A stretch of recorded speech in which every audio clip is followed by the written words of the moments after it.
रात का घना अंधकार चारों ओर फैला हुआ था। हवा में अजीब सी ठंडक थी, जैसे कोई छिपा हुआ रहस्य विक्रम के आने का इंतजार कर रहा हो। शमशान घाट की ओर बढ़ते कदमों की आवाज सुनाई दे रही थी। राजा विक्रमादित्य अपने निश्चय और साहस के साथ बेताल को कंधे पर उठाए आगे बढ़ रहे थे।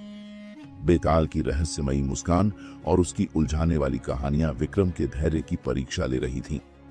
लेकिन इस बार बेताल ने जो कहानी सुनाई वह न केवल विचित्र थी, बल्कि उसमें छिपा था एक ऐसा रहस्य जो विक्रम के जीवन को हमेशा के लिए बदल सकता था।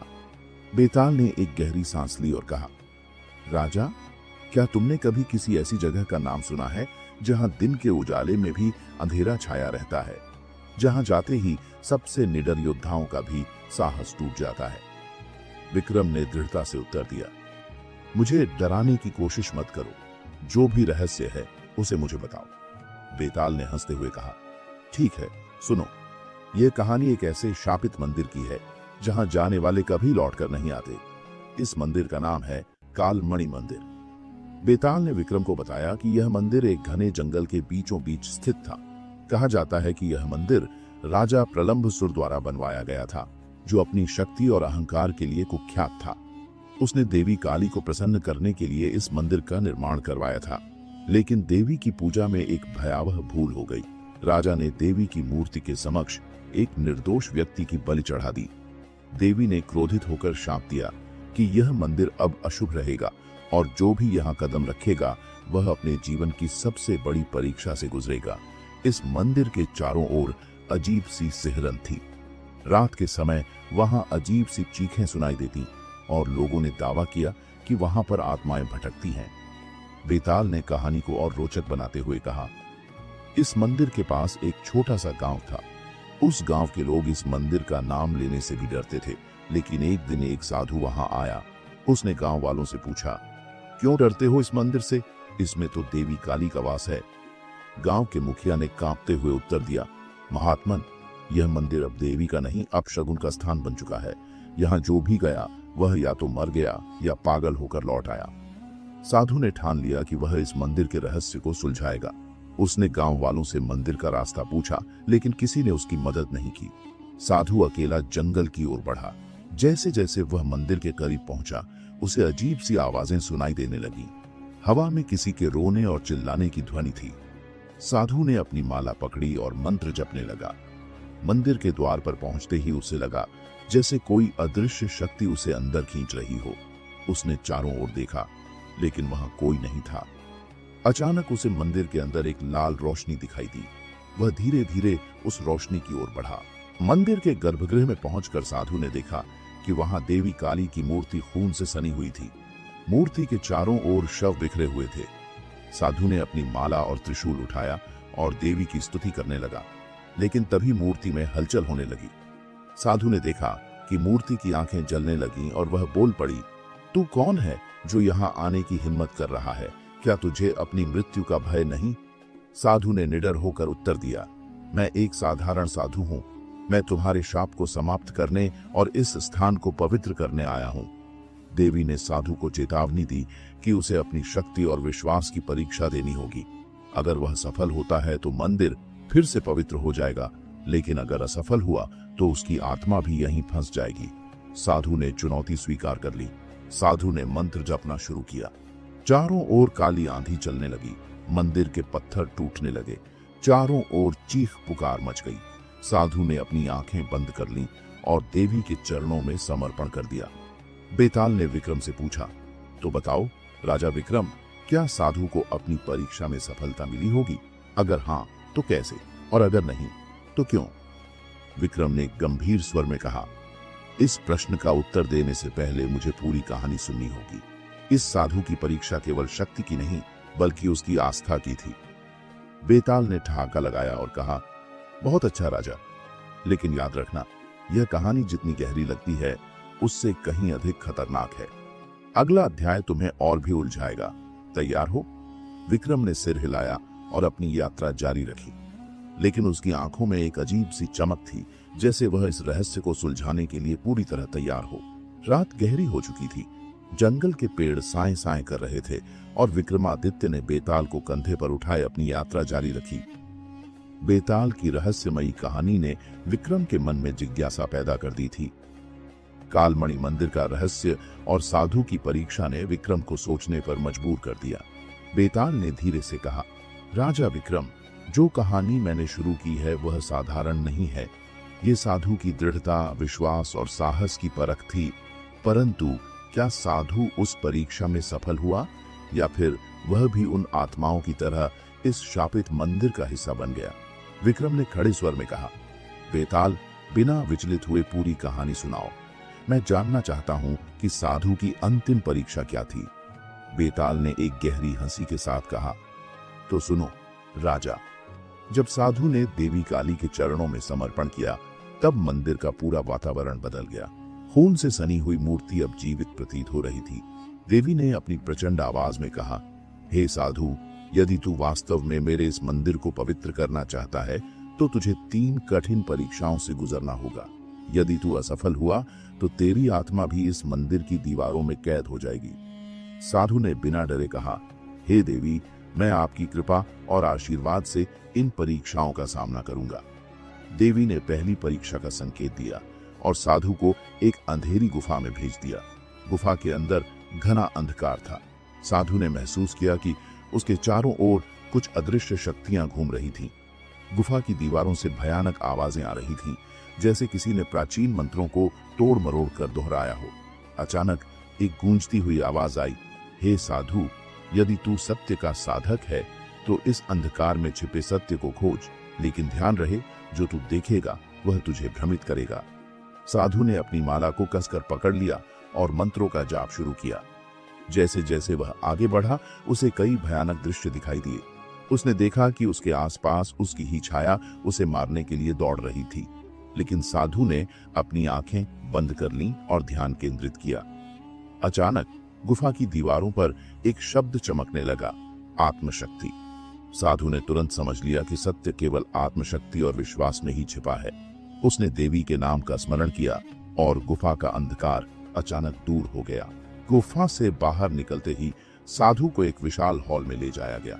वहां सोने, चांदी और अनगिनत रत्नों का अंबार लगा हुआ था। देवी की आवाज गूंजी, साधु, यदि तू इन रत्नों को लेकर मंदिर छोड़ दे तो मैं तुझे मुक्त कर दूंगी, लेकिन यदि तूने इसे ठुकराया तो तुझे अपनी अगली परीक्षा का सामना करना होगा। साधु ने चारों ओर देखा। इतनी संपत्ति देखकर भी उसके मन में कोई लालच नहीं आया। उसने शांत स्वर में कहा, हे देवी, मैं धन और संपत्ति का साधक नहीं हूं। मेरा उद्देश्य इस मंदिर को पवित्र करना है। जैसे ही साधु ने यह कहा, वह पूरी संपत्ति जलकर राख में बदल गई। देवी ने प्रसन्न होकर कहा, हे साधु, तेरा मन लोभ और मोह से अडिग है। अब तेरी अंतिम परीक्षा होगी। साधु को एक खुले मैदान में ले जाया गया। वहां चारों ओर घना कुहासा था। मैदान के बीचों बीच एक जलता हुआ दीपक रखा था। देवी की आवाज फिर गूंजी, हे साधु, यह दीपक तेरे जीवन का प्रतीक है। इसे बुझने मत देना, लेकिन ध्यान रहे, चारों दिशाओं से तूफान आएंगे और तुझे हर तरह की बाधाओं का सामना करना होगा। साधु ने दीपक को उठाया और चारों ओर से आती भयानक हवाओं का सामना करने लगा। काली आंधियां उसे गिराने की कोशिश कर रही थीं, लेकिन वह अपनी जगह अडिग रहा। अचानक एक विशाल दानव उसके सामने प्रकट हुआ। दानव ने क्रोधित स्वर में कहा, यदि तू इस दीपक को मुझे सौंप दे तो मैं तुझे इस परीक्षा से मुक्त कर दूंगा। साधु ने दृढ़ता से उत्तर दिया, मेरा जीवन मेरा धर्म है और मैं इसे किसी को नहीं सौंप सकता। दानव ने अपना रूप बदल लिया और साधु पर हमला कर दिया। साधु ने अपने त्रिशूल से दानव का मुकाबला किया और अंततः उसे पराजित कर दिया। सभी परीक्षाओं के बाद देवी ने प्रसन्न होकर साधु को दर्शन दिए। उन्होंने कहा, हे साधु, तेरे साहस और विश्वास ने मुझे प्रसन्न किया है। इस मंदिर का शाप अब समाप्त हो गया है। जो भी यहाँ आएगा उसे मेरी कृपा प्राप्त होगी। साधु ने देवी के चरणों में प्रणाम किया और मंदिर को फिर से पवित्र कर दिया। बेताल ने विक्रम से पूछा, तो बताओ राजा विक्रम, साधु की सफलता का रहस्य क्या था? क्या यह उसकी शक्ति थी या उसका विश्वास? विक्रम ने उत्तर दिया, साधु की सफलता का रहस्य उसका अडिग विश्वास और निडरता थी। उसने मोह, लोभ और भय से ऊपर उठकर अपने लक्ष्य को प्राप्त किया। यही सच्चा साहस है। बेताल ने हंसते हुए कहा, राजा, तुमने एक बार फिर सही उत्तर दिया, लेकिन याद रखना, यह केवल एक कहानी नहीं है, यह तुम्हारी भी परीक्षा है। विक्रम ने बेताल को कंधे पर कसकर पकड़ लिया और अपनी यात्रा जारी रखी, लेकिन उसके मन में इस रहस्यमयी कहानी के और भी गहरे पहलुओं को जानने की उत्सुकता जाग उठी। जंगल में ठंडी हवा चल रही थी। विक्रमादित्य अपनी निडरता और साहस के साथ बेताल को कंधे पर उठाए बढ़ता जा रहा था। बेताल ने अपनी रहस्यमयी हंसी के साथ कहा, हे राजा विक्रम, तुमने अब तक हर कहानी में सत्य को खोज निकाला है, लेकिन इस बार जो कहानी मैं सुनाने जा रहा हूं वह तुम्हारे धैर्य और बुद्धि की परीक्षा लेगी। ये कहानी है एक ऐसी राजकुमारी की जो शापित थी और जिसकी नियति मृत्यु और रहस्य से जुड़ी हुई थी। क्या तुम सुनने के लिए तैयार हो? विक्रम ने गंभीर स्वर में कहा। बेताल, मैं हर कहानी के पीछे छिपे सत्य को खोजने के लिए तैयार हूं। बताओ, उस शापित राजकुमारी की कहानी क्या है? यह कहानी है प्राचीन राज्य अर्धवंत की, जो अपनी समृद्धि और सुंदरता के लिए प्रसिद्ध था। उस राज्य के राजा महाराज सोमदत्त अपनी एकमात्र संतान राजकुमारी चंद्रलेखा से बेहद प्रेम करते थे। राजकुमारी अपने नाम की तरह ही सौंदर्य की प्रतिमूर्ति थी, लेकिन उसकी सुंदरता के पीछे छिपा था एक भयानक रहस्य। कहते हैं कि राजकुमारी के जन्म के समय एक ब्रह्मर्षि ने राजा सोमदत्त से कहा था, राजा, तुम्हारी बेटी असाधारण गुणों की धनी होगी, लेकिन उसके भाग्य में एक भयानक शाप लिखा है। यदि उसकी शादी 25 वर्ष की आयु से पहले नहीं हुई तो वह एक अभिशप्त आत्मा बनकर रह जाएगी। राजा इस भविष्यवाणी से विचलित हो गए, लेकिन उन्होंने इसे किसी से साझा नहीं किया। चंद्रलेखा केवल अपनी सुंदरता ही नहीं, बल्कि अपने अद्भुत ज्ञान और साहस के लिए भी प्रसिद्ध थी। वह बचपन से ही शस्त्र और शास्त्र दोनों में निपुण थी, लेकिन जैसे जैसे उसकी आयु बढ़ी, अर्धवंत राज्य में अजीब अजीब घटनाएं घटने लगीं। हर पूर्णिमा की रात राजमहल में कोई अनजानी शक्ति मंडराती थी। राजकुमारी को अक्सर एकांत में बातें करते हुए देखा जाता, लेकिन जब कोई उससे पूछता तो वह चुप्पी साध लेती। चंद्रलेखा की 24 वर्ष की आयु तक कई राजकुमारों ने उसके साथ विवाह का प्रस्ताव रखा, लेकिन किसी न किसी कारण से हर बार वह विवाह नहीं हो सका। राजा सोमदत्त चिंता में पड़ गए, क्योंकि भविष्यवाणी की अंतिम तारीख पास आ रही थी। उसी समय पड़ोसी राज्य के राजकुमार रुद्रसेन अर्धवंत आए। उनकी वीरता और बुद्धिमत्ता ने चंद्रलेखा को प्रभावित किया। दोनों के बीच प्रेम का अंकुर फूट पड़ा, लेकिन जिस दिन उनकी सगाई की घोषणा होने वाली थी, उसी रात राजकुमारी गायब हो गई। रात के तीसरे पहर राजकुमारी को महल के पुराने खंडहर में देखा गया। जब राजा और रुद्रसेन वहां पहुंचे तो उन्हें एक भयानक दृश्य दिखाई दिया। चंद्रलेखा एक अज्ञात शक्ति से घिरी हुई थी। उसकी आंखें चमक रही थीं और वह किसी अनजानी भाषा में कुछ बोल रही थी। उसी समय एक रहस्यमयी साधु वहां प्रकट हुआ। उसने राजा को बताया, हे सोमदत्त, यह तुम्हारी बेटी पर लगे शाप का प्रभाव है। जब तक इस शाप को तोड़ा नहीं जाएगा, चंद्रलेखा का जीवन खतरे में रहेगा।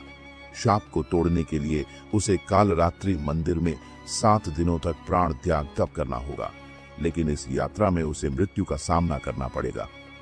राजा सोमदत्त और रुद्रसेन ने चंद्रलेखा को समझाया, लेकिन वह अपने कर्तव्य को समझकर मंदिर की ओर निकल पड़ी। उस मंदिर तक पहुंचने के लिए एक भयानक जंगल को पार करना था, जो अपने खतरनाक जीव जंतुओं और मायावी शक्तियों के लिए कुख्यात था। चंद्रलेखा ने अपनी साहसिक यात्रा शुरू की। रास्ते में उसे अजीब अजीब घटनाओं का सामना करना पड़ा। कभी उसे अपनी मां की आवाज सुनाई दी तो कभी किसी ने उसे मदद के लिए पुकारा, लेकिन उसने अपने मन को विचलित नहीं होने दिया। काल रात्रि मंदिर के पास पहुंचते ही चंद्रलेखा का सामना एक भयानक प्रेत से हुआ। उस प्रेत ने कहा, हे राजकुमारी, यदि तू इस मंदिर के भीतर जाना चाहती है तो पहले मुझे एक प्रश्न का उत्तर दे। यदि तू उत्तर देने में असफल रही तो तुझे मेरी दास्ता में जीवन भर रहना होगा। चंद्रलेखा ने साहसपूर्वक कहा, पूछो प्रेत, मैं सत्य की साधक हूं और उत्तर देने के लिए तैयार हूं। प्रेत ने पूछा, जीवन में सबसे बड़ा शाप क्या है, भय, मोह या मृत्यु? चंद्रलेखा ने कुछ पल सोचकर उत्तर दिया, भय, क्योंकि मोह और मृत्यु भी भय से ही जन्म लेते हैं। प्रेत मुस्कुराया और गायब हो गया। चंद्रलेखा ने मंदिर में प्रवेश किया। मंदिर के अंदर देवी कालरात्रि की मूर्ति के सामने चंद्रलेखा ने अपने प्राण त्याग तप की शुरुआत की। देवी की आवाज गूंजी, हे चंद्रलेखा, यदि तू इस शाप को समाप्त करना चाहती है तो तुझे अपनी इच्छाओं और डर का त्याग करना होगा। 7 दिनों तक तू मेरे चरणों में तप करेगी और यदि तू विचलित हुई तो तेरा अंत निश्चित है। चंद्रलेखा ने प्रण किया कि वह अपने प्राण देकर भी इस शाप को समाप्त करेगी। रात घनी होती जा रही थी। विक्रमादित्य अपनी यात्रा के दौरान बेताल की कहानियों को ध्यानपूर्वक सुन रहे थे। बेताल ने कहा, राजा विक्रम, तुमने अब तक कई कहानियों के रहस्यों को सुलझाया है, लेकिन इस कहानी का अगला भाग तुम्हारे साहस और न्याय की परीक्षा लेगा। यह एक ऐसी परीक्षा है जहां मृत्यु और जीवन का निर्णय केवल बुद्धि और धैर्य से किया जा सकता है। क्या तुम तैयार हो? विक्रम ने दृढ़ता से कहा। बेताल, मेरी तलवार और बुद्धि दोनों तैयार हैं। बताओ आगे क्या हुआ? राजकुमारी चंद्रलेखा ने काल रात्रि मंदिर में अपने तप का पहला दिन शुरू कर दिया था। वह देवी के चरणों में बैठी मंत्रों का जाप कर रही थी। मंदिर का वातावरण रहस्यमयी और भयानक था। हर कोने से अजीब आवाजें सुनाई देती, मानो कोई अदृश्य शक्ति उसे विचलित करने का प्रयास कर रही हो। लेकिन चंद्रलेखा का ध्यान अडिग था। तभी आधी रात को मंदिर के द्वार पर एक भयानक अट्टहास गूंजा। वह एक राक्षस था जिसने मंदिर में प्रवेश करने की कोशिश की। राक्षस ने गगनभेदी स्वर में कहा, हे राजकुमारी, तेरा तप व्यर्थ है। इस शाप को तोड़ने का कोई उपाय नहीं। लौट जा और अपनी नियति को स्वीकार कर ले। चंद्रलेखा ने साहसपूर्वक उत्तर दिया, मैं अपने धर्म और कर्तव्य से पीछे नहीं हटूंगी। यदि तुम्हें मेरे तप में विघ्न डालने की शक्ति है तो कोशिश करो। राक्षस क्रोधित होकर मंदिर के भीतर प्रवेश करने लगा, लेकिन जैसे ही उसने देवी की सीमा पार करने की कोशिश की, एक दिव्य प्रकाश प्रकट हुआ। वह राक्षस वहीं रुक गया। राक्षस ने चंद्रलेखा को घूरते हुए कहा, यदि तू इस शाप को तोड़ना चाहती है तो तुझे मेरी 3 पहेलियों का उत्तर देना होगा। यदि उत्तर सही हुआ तो मैं तेरे तप में बाधा नहीं डालूंगा, लेकिन यदि उत्तर गलत हुआ तो मैं तुझे यहीं समाप्त कर दूंगा। चंद्रलेखा ने दृढ़ स्वर में कहा, पूछो अपनी पहेलियां, मैं सत्य की साधक हूं। राक्षस ने पूछा, इस संसार में सबसे मूल्यवान वस्तु क्या है जिसे खोने से मनुष्य सबसे अधिक पीड़ा सहता है? चंद्रलेखा ने कुछ क्षण सोचा और उत्तर दिया, विश्वास, क्योंकि यदि किसी का विश्वास टूट जाए तो जीवन की हर खुशी व्यर्थ हो जाती है। धन, मान और यहाँ तक कि जीवन भी विश्वास के बिना अर्थहीन है। राक्षस मुस्कुराया, सत्य, तूने पहली पहेली का उत्तर सही दिया। अब सुन दूसरी पहेली। क्या जीवन में शक्ति अधिक महत्वपूर्ण है या प्रेम? क्यों? चंद्रलेखा ने उत्तर दिया, प्रेम, क्योंकि शक्ति केवल बाहरी नियंत्रण दे सकती है, लेकिन प्रेम आंतरिक प्रेरणा और शांति प्रदान करता है। शक्ति के बिना मनुष्य जीवित रह सकता है, लेकिन प्रेम के बिना जीवन नीरस और शून्य हो जाता है। राक्षस ने सिर हिलाया और कहा, तूने फिर से सही उत्तर दिया। अब अंतिम पहेली का उत्तर दे और अपनी परीक्षा पूरी कर। मृत्यु क्या है? एक अंत, एक आरंभ या कुछ और? क्यों? चंद्रलेखा ने शांतिपूर्वक उत्तर दिया, मृत्यु न अंत है न आरंभ, यह केवल परिवर्तन है। जैसे सूर्य अस्त होता है और पुनः उदय होता है, वैसे ही मृत्यु आत्मा के लिए केवल एक यात्रा है। यह भयभीत होने का कारण नहीं, बल्कि आत्मा के विकास का अवसर है। राक्षस यह सुनकर चकित हो गया। उसने अपने हाथ जोड़कर कहा, हे राजकुमारी, तेरा ज्ञान और धैर्य अद्भुत है। मैं तुझे तेरे तप में विघ्न नहीं डालूंगा। तेरा तप सफल हो। राक्षस के गायब होते ही मंदिर में फिर से शांति छा गई। लेकिन चंद्रलेखा को पता था कि उसकी परीक्षा अभी समाप्त नहीं हुई है। यह तो केवल शुरुआत थी। देवी कालरात्रि के आशीर्वाद को पाने के लिए उसे अपनी आत्मा की हर परीक्षा से गुजरना होगा। जंगल के बीचों बीच विक्रम और बेताल की यात्रा जारी थी। विक्रम की आंखों में स्थिरता और मन में अदम्य साहस था। बेताल ने धीमे स्वर में कहा, राजा विक्रम, जिस रहस्य की ओर तुम बढ़ रहे हो वह साधारण नहीं है। यह कहानी अब उस बिंदु पर पहुंच गई है जहां मृत्यु और समय का सबसे बड़ा रहस्य उजागर होगा। क्या तुम तैयार हो? विक्रम मुस्कुराया और दृढ़ता से बोला, बेताल, यदि कोई राजा अपने कर्तव्य से पीछे हट जाए तो वह राजा कहलाने के योग्य नहीं। बताओ आगे क्या हुआ? राजकुमारी चंद्रलेखा अपने तप में पूरी तरह लीन थी। 3 पहेलियों को हल करने के बाद उसने देवी कालरात्रि के स्वरूप का आभास करना शुरू कर दिया था। लेकिन जैसे ही उसने अपने नेत्र खोले, मंदिर के मध्य में एक अजीब द्वार प्रकट हो गया। द्वार से काले धुएं का गुब्बार उठ रहा था और उसमें से रहस्यमयी आवाजें सुनाई दे रही थीं, गूंजती थीं। चंद्रलेखा, यदि तू इस द्वार के पार जाएगी तो तेरी परीक्षा और कठिन हो जाएगी। यह कालदेव का क्षेत्र है जहां समय और मृत्यु का खेल होता है। क्या तू तैयार है? चंद्रलेखा ने बिना किसी हिचकिचाहट के कहा, मैं इस यात्रा के हर चरण को स्वीकार करती हूँ। मेरे संकल्प को कोई भय डिगा नहीं सकता। जैसे ही चंद्रलेखा ने उस द्वार के भीतर कदम रखा, चारों ओर का दृश्य बदल गया। वह एक अजीब से शून्य में पहुंच गई, जहां समय ठहर गया था। वहां केवल एक भव्य सिंहासन था, जिस पर एक विशाल आकृति विराजमान थी। यह कालदेव थे, मृत्यु और समय के अधिपति। कालदेव ने गंभीर स्वर में कहा, चंद्रलेखा, मैं काल हूं। मैं वह शक्ति हूं जो सब कुछ नियंत्रित करती है, जीवन, मृत्यु और समय। यदि तू मेरे क्षेत्र में आई है तो तुझे मेरी शर्तें माननी होंगी। क्या तू तैयार है? चंद्रलेखा ने सिर झुकाकर कहा, देव, मैं सत्य की साधक हूं। आपकी हर शर्त स्वीकार है। कालदेव ने चंद्रलेखा की ओर देखा और कहा, तुझे मेरी 3 शर्तों को पूरा करना होगा। हर शर्त तुझे जीवन और मृत्यु के रहस्य को समझने के करीब ले जाएगी। लेकिन ध्यान रहे, यदि तू असफल हुई तो तुझे यहाँ काल चक्र में फंसकर अनंत काल तक भटकना पड़ेगा। चंद्रलेखा ने दृढ़ता से उत्तर दिया, मुझे अपनी परीक्षा पर विश्वास है। कृपया अपनी शर्तें बताएं। कालदेव ने कहा, पहली शर्त यह है कि तू अपने जीवन का सबसे बड़ा सत्य प्रकट करे। यदि तेरे शब्दों में सच्चाई होगी तो यह क्षेत्र तुझे अपने अगले चरण की ओर ले जाएगा। चंद्रलेखा ने कुछ क्षण मौन रहकर उत्तर दिया, मेरा सबसे बड़ा सत्य यह है कि मैं केवल अपने लिए नहीं, बल्कि अपने राज्य और लोगों के कल्याण के लिए यह तप कर रही हूँ। मेरे राज्य की समृद्धि और सुख ही मेरे जीवन का उद्देश्य है। कालदेव मुस्कुराए और बोले, तेरे शब्दों में सच्चाई है। तूने पहली शर्त पूरी कर ली। अब सुन मेरी दूसरी शर्त। कालदेव ने अगली शर्त बताते हुए कहा, तुझे एक प्रश्न का उत्तर देना होगा। समय का सबसे बड़ा मूल्य क्या है? चंद्रलेखा ने तुरंत उत्तर दिया, समय का सबसे बड़ा मूल्य यह है कि यह लौटकर नहीं आता। जो मनुष्य समय का सही उपयोग करता है वही अपने जीवन को सार्थक बना सकता है। समय को व्यर्थ करने वाला व्यक्ति जीवन की हर खुशी से वंचित रह जाता है। कालदेव ने सिर हिलाते हुए कहा, सत्य, तूने यह भी सही कहा। अब तेरी अंतिम परीक्षा की घड़ी आ गई है। कालदेव ने गंभीर स्वर में कहा, अब तुझे मृत्यु का सामना करना होगा। तेरे समक्ष 2 विकल्प होंगे।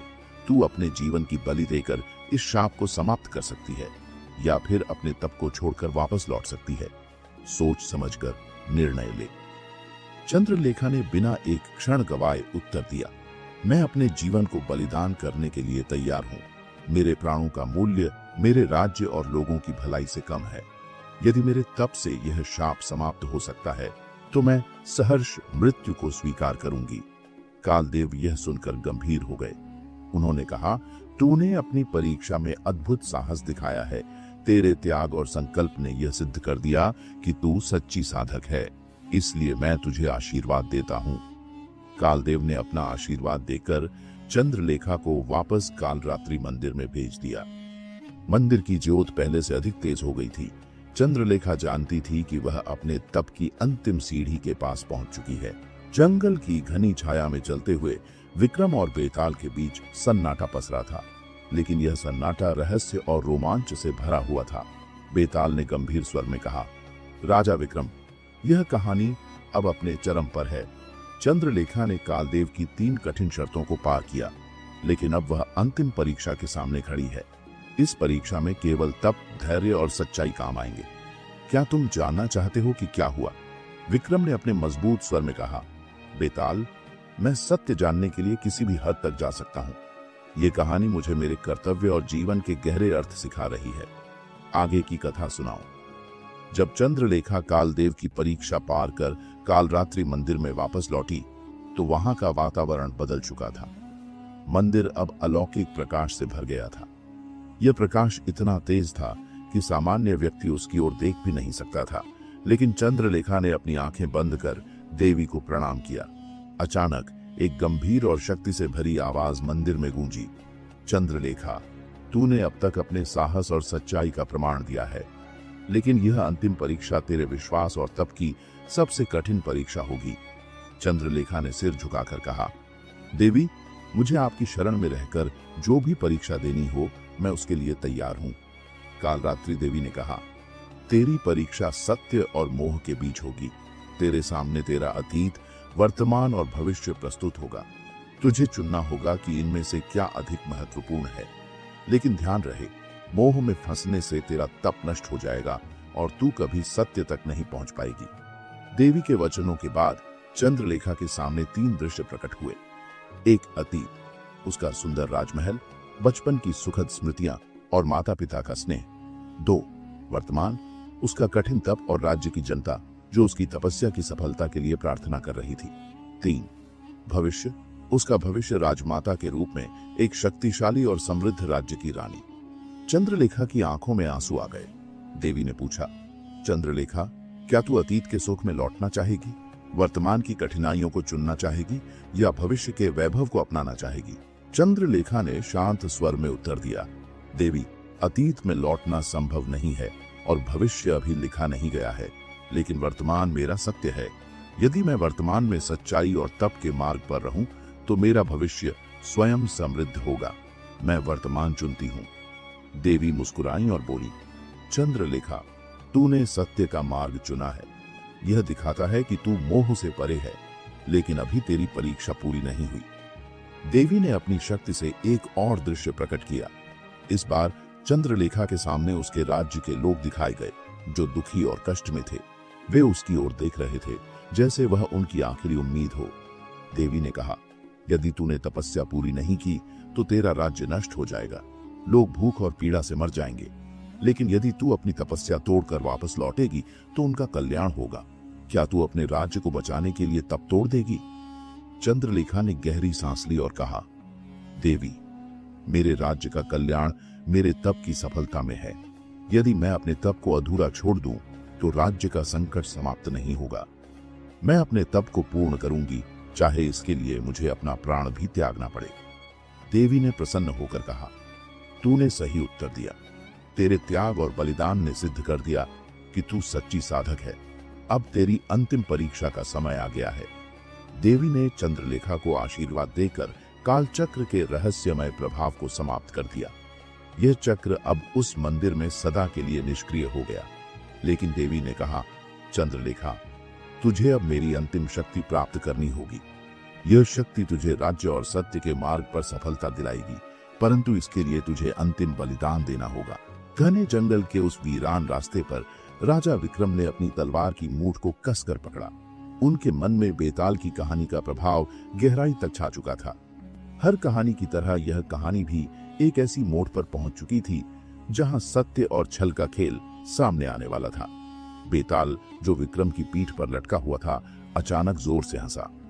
राजा विक्रम, अब तुम सच्चाई के इतने करीब हो कि तुम्हारे हर कदम के साथ यह जंगल भी तुम्हारा परीक्षण ले रहा है।